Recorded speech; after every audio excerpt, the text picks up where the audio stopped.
Press conference है basically 2-3 cases के हवाले से है। आपने अभी पिछले दिनों भी देखा होगा कि एक गुलबर्ग में वाक़या हुआ कि एक सिख फैमिली पाकिस्तान के विज़िट के लिए आई हुई थी और उनके साथ वारदात हुई। उसके लिए फिर स्पेशल ऑपरेशन विंग की भी टीम्स बनाई गई और हमारी जो है ऑर्गेनाइज क्राइम यूनिट की भी टीम्स बनाई गई और दिन रात उन्होंने काम किया। फिर कराची तक जाके मुल्ज़मान को अरेस्ट किया गया और वहाँ से फिर लेके आया गया।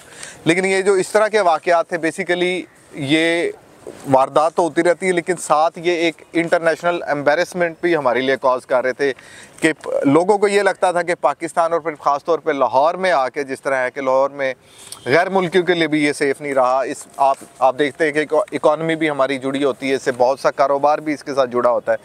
अब इसी तरह की उसी के फ़ौरन बाद 2 वारदात हुई। एक वारदात एक जापानीज़ नेशनल के साथ हुई जो कि पंजाब असम्बली के बाहर खड़ा था, अपना मोबाइल आईफोन यूज़ कर रहा था और 2 मोटरसाइकिल सवार आए और दोनों कोहाट के रहने वाले थे। एक का नाम शहजाद था और दूसरे का नाम अमीन था। वो दोनों आए और उन्होंने उसे गन पॉइंट के ऊपर मोबाइल उससे स्नैच किया और वहाँ से भाग गए। हमने जो राशिद अमीन भट्ट साहब की सरबराही में और मियाँ कदीर को मिला के एक टीम बनाई, जिस टीम ने इसके ऊपर काम शुरू किया, कैमरों की मदद से इनको ट्रेस करना शुरू किया, बैक ट्रैक शुरू किया।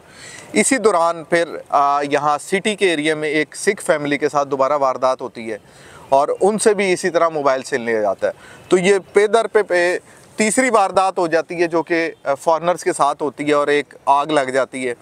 यही टीम को दोबारा टास्क दिया गया, तो इन्होंने ही भाटी गेट के जो 2 मुल्ज़मान थे, एक में इसमें करामत नाम का था और एक शहजाद नाम का था, इनको भी पकड़ा, इनसे भी मोबाइल रिकवर किए और जो कोहाट से लड़के आए हुए थे जिन्होंने जापानीज़ नेशनल से वारदात की थी और मोबाइल उनसे स्नैच किए थे, वो भी पकड़े।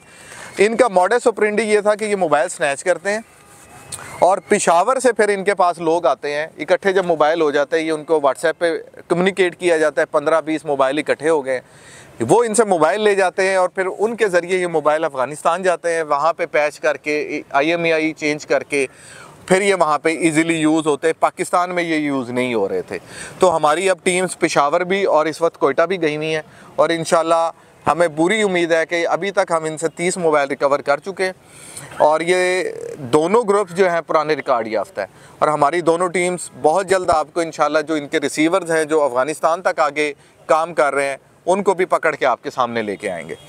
इसके अलावा हमारे जो किडनैपिंग फॉर रैंसम का यूनिट है उसको साथ साथ हमने किडनैपिंग फॉर रैंसम के जो 9 FIR थी उसमें से अल्हम्दुलिल्लाह हमने 8 ट्रेस कर ली थी। एक हमारे पास रह गई है जो कि हनी ट्रैप होके गया हुआ है बंदा। लेकिन इसके अलावा क्योंकि काम चलता रहता है तो हमने इनको ना मुख्तलिफ DI साहब ने एक इनोवेटिव आइडिया के साथ टास्क किए थे कि आप ना मुख्तलिफ जो दरबार हैं उनके ऊपर चक्कर लगाया करें या जो शहर के अंदर सराय हैं उनके ऊपर चक्कर लगाया करें। वहाँ पे आपको छोटे बच्चे नज़र आते हैं लावारिस, उनको चेक किया करें।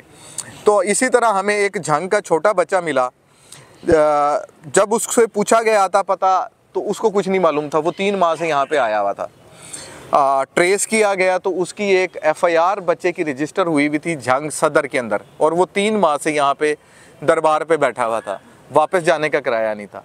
वो बच्चा हमने रिकवर किया, उसके वालिदैन के हवाले कर दिया अल्हम्दुलिल्लाह आज। इसी तरह भगवानपुरे से 15 दिन पहले एक बच्चा गायब हो जाता है, 15-16 साल का है, वालिदैन से नाराज़ होकर। वो एक सराय में रह रहा था। जब हमारी टीम ये रैंडमली चेक कर रही थी, जब सराय में जाके उसको चेक करती है तो पता लगता है कि वो बच्चा वालिदैन से भाग के आया हुआ है, कि वालिदैन उसे मेहनत मजदूरी करा रहे थे तो यहाँ पे आके सराय वाले के पास रह के काम करना शुरू किया। तो अल्हम्दुलिल्लाह ये दोनों बहुत अच्छे काम किए कि इन दोनों बच्चों को इनके वालिदैन से आज हमने मिलवा दिया। तो उम्मीद है कि इनके दुआएं भी हमारे काम आएगी और अल्लाह ताला की तरफ से और आपकी दुआओं से हमें मज़ीद कामयाबियाँ मिलेंगी। Thank you.